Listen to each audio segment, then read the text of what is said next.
Mi familia me llamó inútil, ahora quieren volver a hablarme. Nunca pensé que mi propio hermano iba a presentarme como un chiste. La noche de su fiesta de ascenso, Simon estaba en su elemento. Traje impecable, sonrisa segura, rodeado de gente que lo admiraba. Yo lo miraba desde lejos y, por un momento, volví a verlo como cuando éramos niños, como mi héroe. Pero eso duró poco. Cuando me llamó para que me acercara a su grupo, lo hice con esa mezcla rara de orgullo y nervios.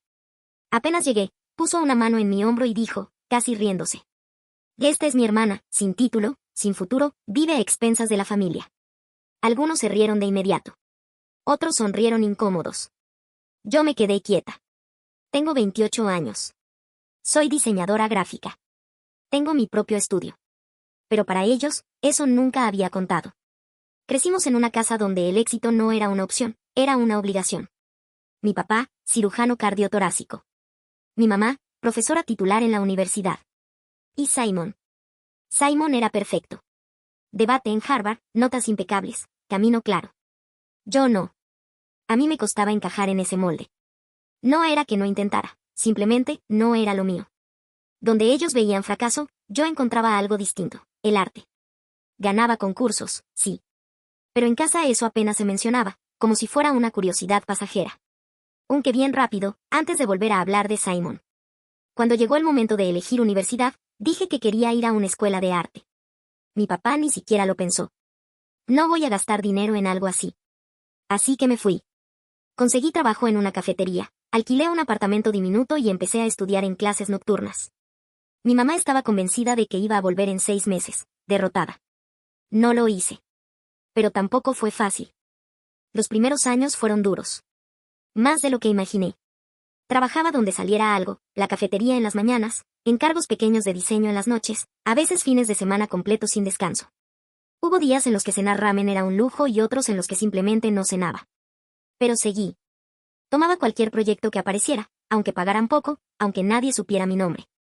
Poco a poco fui aprendiendo, mejorando, armando algo propio desde cero. Y el tiempo pasó. 10 años. Simon se convirtió en el socio más joven de una de las firmas de abogados más prestigiosas de Boston. Era exactamente lo que mis padres siempre quisieron. Yo también había construido algo. Un estudio de diseño sólido, clientes constantes, premios dentro de la industria, incluso un pequeño equipo trabajando conmigo. Pero en mi casa, eso nunca cambió. En reuniones familiares, Simon era nuestro hijo, el abogado. Yo era Mildred, la creativa. Dicho con esa sonrisa suave que en realidad significaba otra cosa. Como si lo mío fuera un pasatiempo. Como si nunca hubiera crecido. Cuando llegó la invitación para la fiesta de ascenso de Simon, mi mamá me llamó ese mismo día. Vístete apropiadamente. No era una sugerencia. Gasté $300 en un vestido que no podía permitirme. Quería verme a la altura.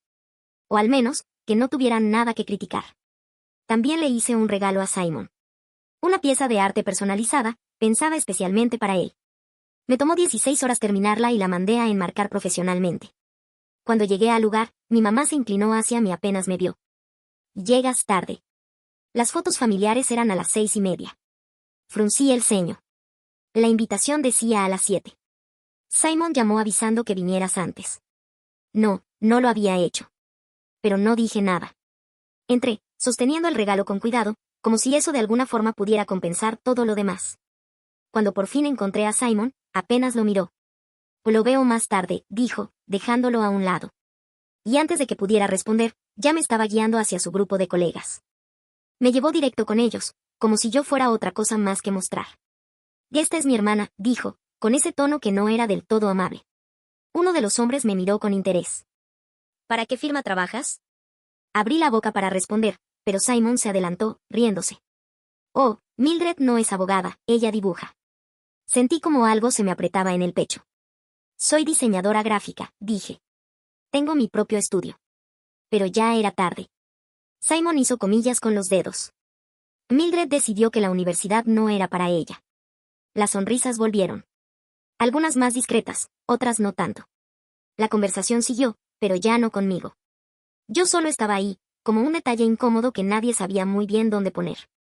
Más tarde me sentaron en una mesa apartada, lejos del centro de la fiesta. Mi mamá pasó por ahí en algún momento y me presentó con alguien más. Ella siempre fue muy creativa. Lo dijo con dulzura, pero conocía ese tono. Era la forma elegante de decir que nunca había sido suficiente. Después del postre, todo el ambiente cambió. El socio gerente subió a dar un discurso y anunció oficialmente el ascenso de Simon. La sala entera se enfocó en él. Habló de su disciplina, de su talento, y de mis padres. Las personas que lo formaron, dijo. Mis padres sonrieron, orgullosos. Simon levantó su copa. Todo parecía perfecto. Hasta que me miró. Reconocí esa expresión al instante. La había visto antes. Era la misma que usaba justo antes de rematar una discusión, cuando sabía que ya había ganado. Y claro. Mildred añadió. Sentí como todas las miradas empezaban a girar hacia mí. Que se unió a nosotros esta noche. El foco estaba sobre mí ahora. Para los que no la conocen, continuó, esta es mi hermana, sin título, sin futuro, que vive a expensas de la familia. Hubo una pausa. Nuestro ejemplo de lo que no hay que hacer. La sala estalló en risas. Y esta vez, mis padres también. Sentí el calor subir directo a la cara. No era solo vergüenza, era algo más profundo. Algo viejo. Porque no era la primera vez. Así era como siempre me habían visto. La diferencia era que esta vez había público. Me quedé sentada unos segundos más, escuchando cómo las risas se iban apagando poco a poco. Nadie esperaba que hiciera nada. Ese era el papel que me tocaba, aguantar y ya. Pero no. Me levanté despacio. La silla hizo un leve ruido contra el piso y algunas personas voltearon. Caminé sin prisa hacia el frente, donde estaban las copas. Tomé una de champán. Podía sentir todas las miradas encima, otra vez, pero ahora era distinto. Miré a Simon. Sonreí, tranquila. Levanté la copa. Salud.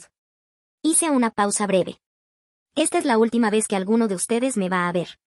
No levanté la voz. No hacía falta. Dejé la copa sobre la mesa, sin prisa, como si nada de eso pesara, aunque por dentro todo se estuviera moviendo. Y me fui. El sonido de mis tacones contra el piso fue lo único que escuché al salir. Nadie dijo nada. Nadie me detuvo. Apenas crucé la puerta, saqué el celular y lo puse en modo avión. No quería explicaciones. No quería mensajes. No quería nada. Esa misma noche empaqué lo esencial. Ropa, mi laptop, algunos documentos, lo necesario para no volver atrás por nada importante. Reservé un hotel. A la mañana siguiente ya estaba buscando apartamento en otra ciudad. Filadelfia apareció como una opción y no lo pensé demasiado.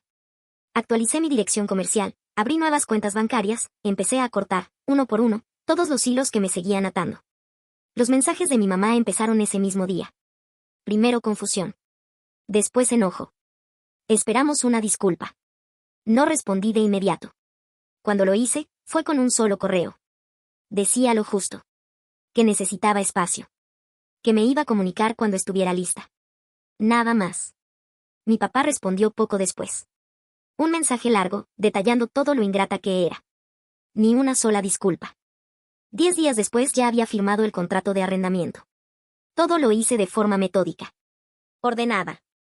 Como si al organizar mi vida por fuera pudiera también acomodar lo que llevaba dentro. Cambié cuentas, direcciones, contactos, poco a poco dejé de estar conectada a ellos en lo cotidiano. 6 meses después de mudarme, recibí un correo que no esperaba. Era de Richard Coleman, el socio fundador de la firma. Decía que había visto mi portafolio, y también lo que llamó mi salida digna de aquella noche. No explicó cómo se había enterado, pero tampoco hacía falta. Su firma estaba buscando un cambio de marca. Y quería que yo me encargara. Acepté. Ese proyecto abrió otros. Llegaron referencias, entrevistas, artículos en revistas.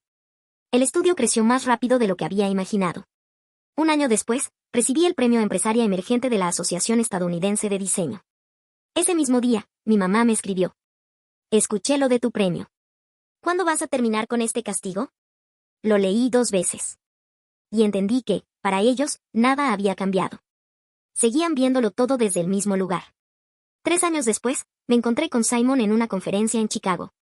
¿Fue casual, o eso pareció? Se acercó con esa seguridad de siempre, aunque un poco más contenida. ¿Tienes tiempo para un café? Acepté. Nos sentamos en silencio unos segundos, como si ninguno supiera bien por dónde empezar. Hasta que él habló. Me cedí. Así, sin rodeos. Mencionó a Richard Coleman. Me contó que le había preguntado qué clase de persona ridiculiza a su propia hermana en público. Que también le había dicho que mi trabajo era excepcional. Lo miré un momento antes de responder. Y gracias por decirlo. No necesitaba más. Meses después, mi mamá volvió a escribir. Esta vez el tono era distinto. Nos gustaría verte, en tus términos. Acepté verlos. Pero no como antes. Puse límites claros. Llamadas ocasionales. Visitas puntuales. Nada de opiniones que no pidiera. Y, por primera vez, estuvieron de acuerdo. No porque lo entendieran del todo, sino porque ya no tenían otra opción. Al final, nunca necesité que aprobaran mis decisiones. Solo necesitaba el valor para irme cuando entendí que no iban a hacerlo.